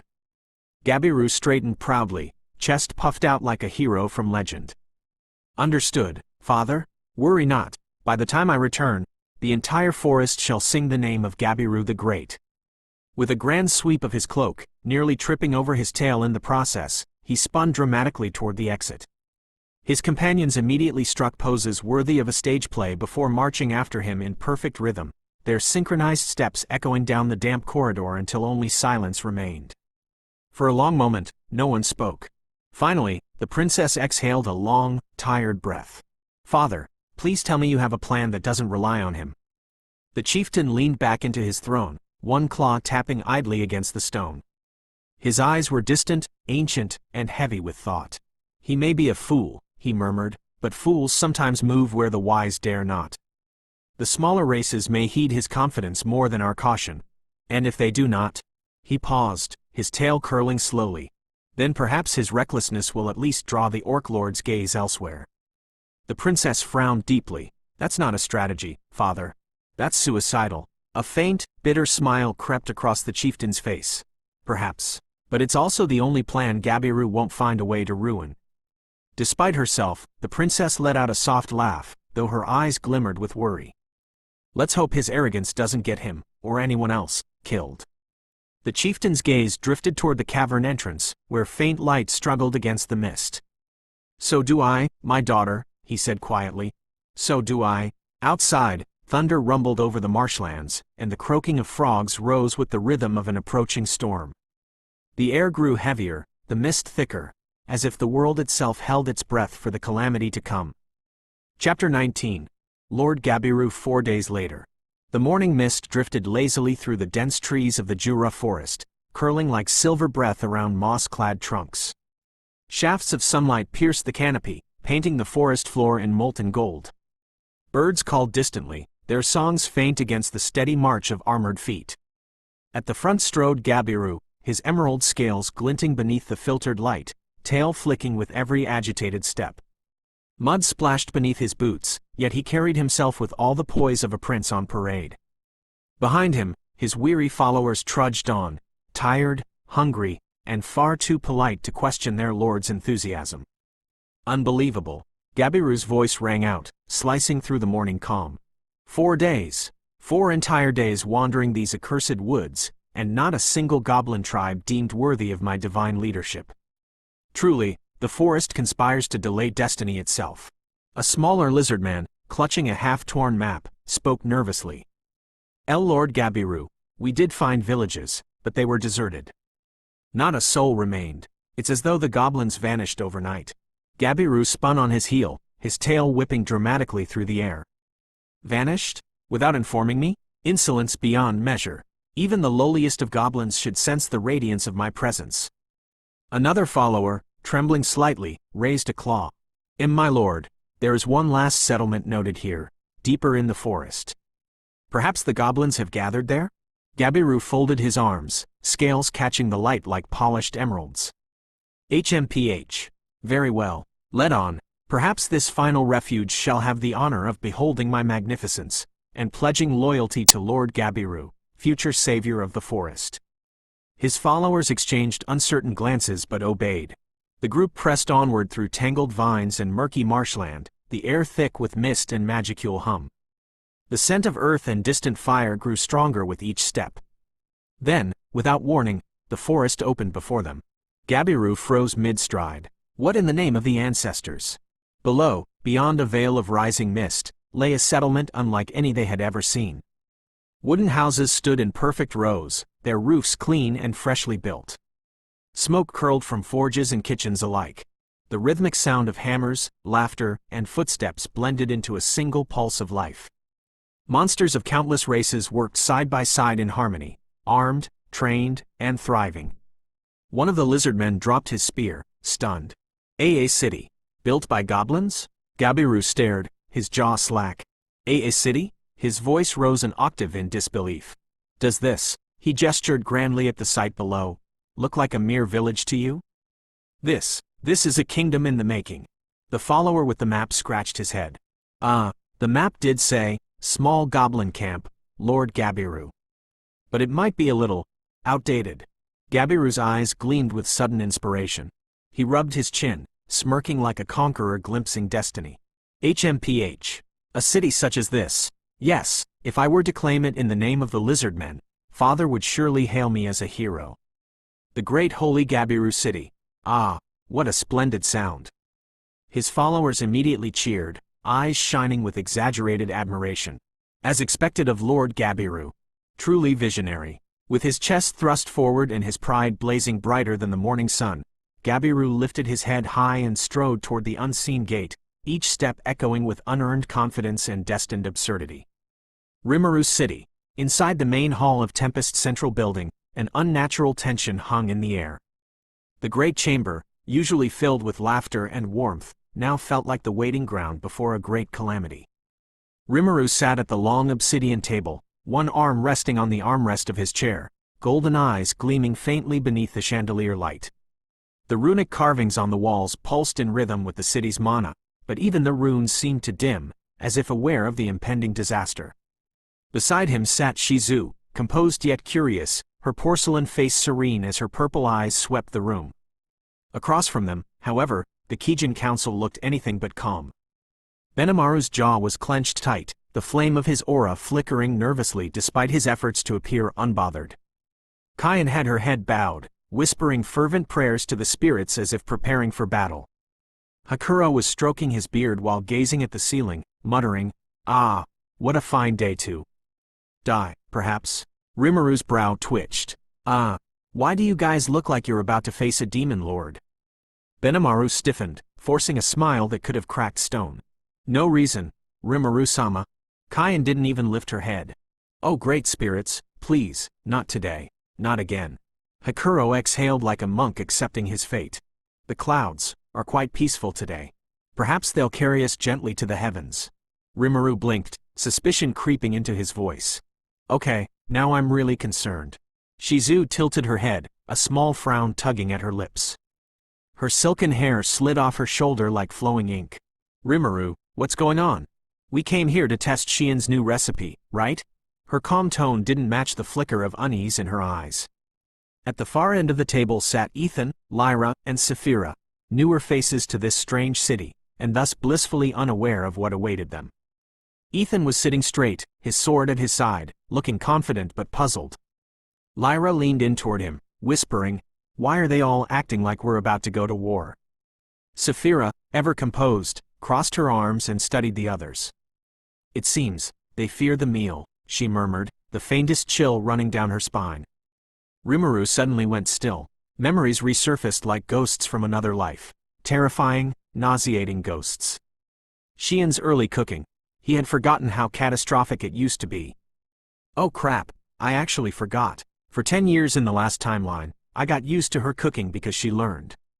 But this time, she hasn't." His expression drained of color. His soul, metaphorically, tried to flee. And then, slam! The twin doors burst open. "Rimuru-sama, Shizu-sama."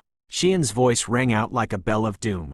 Her violet hair shimmered as she entered, carrying 2 silver platters that released a faint violet smoke. Her smile was bright and radiant, her every step echoing with confidence. "I've finished preparing the food," she declared. Benimaru froze. His flame flickered out completely. Hakuro closed his eyes, bowing slightly. "It has been an honor serving you, Rimuru-sama." Kaien clutched her necklace tighter. "The end. It comes again." Shizu blinked, eyes wide with concern. "That's the food?" The 2 plates were set down upon the table with an ominous thud. The moment they touched the polished surface, the table itself seemed to vibrate. Purple mist coiled upward like a living thing, and a faint bubbling echoed through the silence. The dish twitched. Something inside the sauce moved. Rimuru leaned forward carefully, his gaze narrowing. "Xian, what is that?" "It's my new special. A mix of roasted monster meat, a little magic herb, and a few secret ingredients," she said proudly, hands on her hips. The food twitched again. This time, everyone saw it. Shizu's eyes widened. "Rimuru, I think it just blinked at me." Rimuru's voice was flat. "No, it didn't." The dish blinked again. Twice. He exhaled, face pale. "Okay, it did." Benimaru took a slow step back. Then another. "I just remembered I have urgent patrol duty." Hakuro was already halfway to the door. Old bones, too fragile for culinary warfare. Kaien trembled. "Not again. Last time it melted through the spoon." Lyra's face turned white as snow. "Ethan, that's moving." Ethan's voice cracked. "I already ate earlier." He stood abruptly, dragging Lyra up with him. "We, promised Veldora to, train." A flash of blue light. They were gone. Saphira was left staring at the quivering dish, her normally stoic face pale with disbelief. "I have slain leviathans beneath the abyss, but I have never seen food that breathed."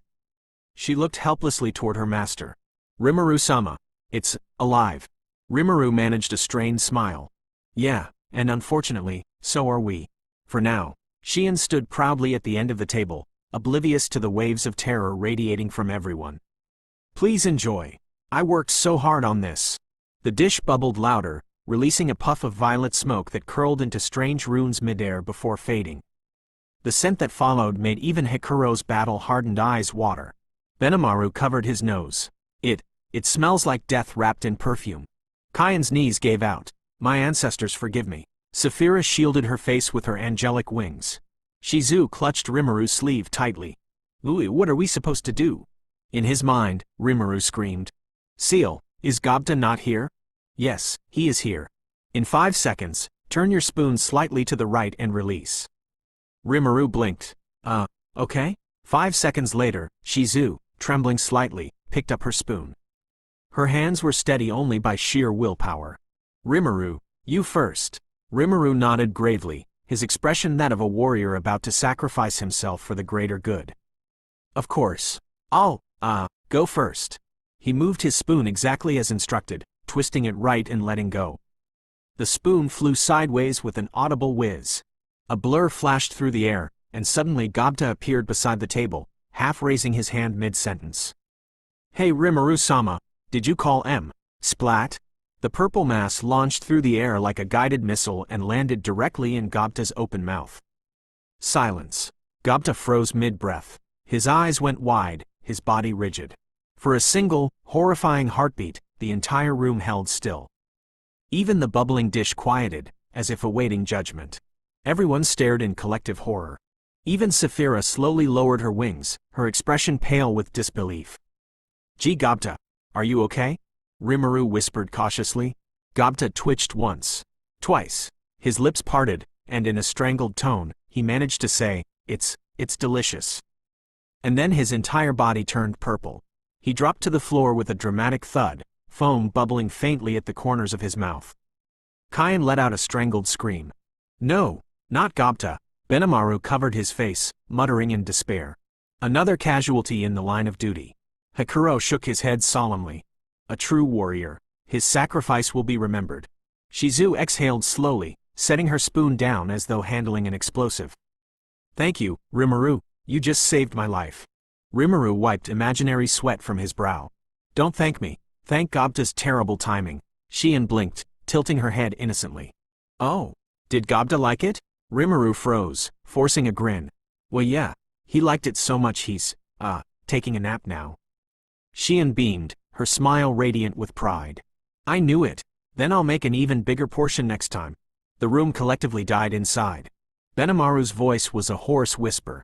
We won't survive the next time. Kayan clasped her hands tightly again, eyes to the heavens. Please, spirits, save us all. Saphira finally turned toward Rimuru, her composure shattered. Her voice was soft but utterly serious. Rimuru-sama, may I quit my job? Rimuru sighed deeply, resting his face in his palm. No, Saphira, we suffer together. The bubbling of Shion's dish continued faintly in the background, like the triumphant laughter of some unholy being. Shizu leaned closer to Rimuru, whispering, cheeks slightly pink. You really do have strange people around you. Rimuru chuckled weakly. Yeah, but they make life interesting. Suddenly, Sue reappeared silently beside the table, bowing. Rimuru-sama, we have visitors. Rimuru blinked. Visitors? Sue's tone was perfectly calm. A group of lizardmen led by someone named Gabiru. He seems confident and stupid. Benimaru groaned. Oh no. Rimuru sighed. Great. From deadly food to dead egos. Shizu giggled softly, covering her mouth. Looks like today's going to be eventful. And so it was, as the Lizardman Prince's loud voice echoed faintly from outside, announcing his divine arrival to the entire city. Rimuru walked ahead with Shizu at his side, her hand resting lightly in his. Behind them followed Benimaru, Kayan, Saphira, and Shion, each bearing a quiet tension that hung heavy in the air. From the whisper of a passing breeze, Sue emerged, his figure half hidden in shadow. Sue bowed deeply. They're just ahead. Rimuru-sama. Rimuru sighed. All right, let's see what this is about. Beyond the gate, the forest clearing opened wide, and there stood the cause of the disturbance. A tall lizardman clad in polished scales and overblown confidence stood before them, his spear glittering in the sunlight. Ha, so you finally show yourselves. He bellowed, pointing his spear as though delivering divine judgment. I am the noble and magnificent Gabiru, son of the Lizardman Chief. Bow before me. Rimuru blinked slowly. Ah, hi. Gabiru tilted his head, then smirked arrogantly. Oh, a human? Interesting. So the tales were true. A mere human has taken control of a goblin village and enslaved its people. Benimaru's eyebrow twitched. Excuse me? Kayan exhaled quietly. Here we go again. Rimuru rubbed his temples, thinking, I forgot how big of an idiot this guy was. You've got it all wrong. Nobody's enslaved here. But Gabiru, lost in his own grandeur, ignored him completely. Do not lie, human. I, Gabiru the Great, shall liberate these poor souls and bring them under my glorious protection. From this day forth, this city and all within it shall serve under me. His followers roared as one. All hail Lord Gabiru. Saphira blinked slowly, her wings twitching in disbelief. Is he serious? Shizu's expression flattened. Unfortunately, yes. For 3 long seconds, Rimuru stood in silence. Then came the sigh of a man who had already lost patience. Okay. Look, lizard dude, that's nice and all, but I'm not interested in your conquest. I've got work to do. Gabiru laughed, chest puffed with pride. Ha! Fearing my might already, human? You should. I challenge you to a duel. The winner shall claim this city. Rimuru blinked again, inwardly grumbling. Where's Gobda when I actually need him? He'd be perfect for this kind of nonsense. Benimaru stepped forward, voice unnervingly sweet. Rimuru-sama, may I kill this one? For a heartbeat, Rimuru, lulled by that honeyed tone, nodded. Yes, you may. Wait, no. No, you may not. Gabiru threw his head back, laughing boisterously. Hoo-ah-ha-ha-ha-ha. Do not fret, weaklings. I, the great Gabiru, shall protect you all. Weaklings, weaklings, weaklings. Each repetition sank lower in tone, the bravado bleeding from his voice. I don't see any weaklings around, he muttered at last. Ah, Rimuru thought dryly. Looks like the bastard finally realized. We can hear you, idiot, Rimuru said flatly. Gabiru straightened again, trying to recover his composure. Well, you shall serve under me so that I may protect you. He cleared his throat dramatically. Ahem. I have heard you people successfully tamed direwolves. Bring them to me. The arrogance in his command was staggering. Even Benimaru, who had grown far calmer since his naming, flared with anger. Saphira's wings twitched, Xian's aura cracked like thunder, and Kyan's hand rested dangerously near his sword. This guy's a genius at pissing people off, Rimuru thought with deadpan disbelief. Hey, Ranga, Rimuru called. From the depths of his shadow, a massive wolf emerged, eyes gleaming with restrained fury. Master, you called? This guy wants to talk to you, Rimuru said with deceptive calm. Hear him out. Understood. Ranga's tone was respectful, but his presence alone made the air tremble. He stepped forward, towering over Gabiru, his shadow swallowing the clearing whole. My master ordered me to speak with you. Speak, then. Several of the lizardmen fell to their knees, trembling under Ranga's sheer pressure. Yet Gabiru, in his infinite obliviousness, remained standing. Gabiru straightened, puffing out his chest with the exaggerated pride of a self-proclaimed hero. His scales gleamed in the light, golden eyes alight with delusional glory as they fixed on Ranga. Your magnificent fur, your overwhelming presence, he proclaimed, spreading his arms wide as though he stood upon a grand stage. Such majesty must not be wasted under a mere human. Fret not, noble beast. Once I defeat him, you shall serve under me instead. A heavy silence fell across the field. Rimuru's expression didn't change. Only his eyes narrowed slightly, the faintest twitch appearing in the corner of his mouth. Oh, he murmured softly. He's dead. Ranga's claws dug into the earth, and the ground trembled beneath him. The air thickened with killing intent as low thunder rumbled in his chest. He was seconds away from tearing the arrogant reptile apart. But before the storm broke, Rimuru lifted a single hand. Stop, Ranga. The command was quiet, yet it carried the weight of authority that silenced all. Ranga halted immediately, though the ground beneath his paws cracked from the pressure of his barely contained fury. His golden eyes glowed faintly as he growled, but he obeyed. Rimuru exhaled slowly, running a hand through his black ponytail, frustration simmering beneath his calm exterior. Why is it always me dealing with idiots like this? His golden eyes glanced toward the sky, as if pleading for divine patience. Where's Gobda when I actually need him? Wait, don't tell me he actually died from Xian's cooking. No, master, came Ciel's ever-serene voice within his mind. He survived. However, upon regaining consciousness, he immediately began flirting with several female goblins. That is why he has not appeared. One Rimuru's expression twitched. Of course. That idiot. He inhaled deeply, steadying himself, and turned his gaze back toward Gabiru, only to find the lizard man no longer paying him any attention. Instead, Gabiru's gaze had shifted elsewhere. His golden eyes gleamed in predatory fascination as they lingered far too long on two particular figures, Shizu and Saphira. Shizu stood gracefully, her hand resting lightly against her sword's hilt, the faint breeze tugging at her dark hair. Saphira's wings shimmered faintly in the light, silver and pink strands cascading like silk. And Gabiru was staring at them like a dragon-eyeing treasure. Rimuru's brows furrowed. What's with that disgusting grin? Without hesitation, he activated thought reading. The world dimmed, and Gabiru's mind unfolded before him like an open book. And what Rimuru saw within made his aura flare dangerously. Such beauty! The black-haired woman and the silvery-haired maiden, both divine. After I defeat this human, I shall make them mine. They will kneel before the greatness of Gabiru. His mental tone was dripping with arrogance, and the image of him daring to imagine Shizu like that was the final spark that shattered Rimuru's composure. The air around him shifted violently. Magicules surged like a rising tide. The once soft wind turned razor-sharp. Even the birds ceased their songs. Shizu blinked, sensing the sudden change in the air, her eyes widening as she turned to Rimuru. His golden eyes now glowed faintly, calm yet seething with fury. Oh, Rimuru said softly. I see. The next moment, crack! A deafening sonic boom tore through the clearing. Rimuru moved faster than the eye could track, a streak of gold and black. One instant he stood still, the next, he was directly before Gabiru. His fist struck the lizard man's jaw with an impact like thunder. The air detonated from the force, and Gabiru's body was hurled backward, slicing through trees and earth alike.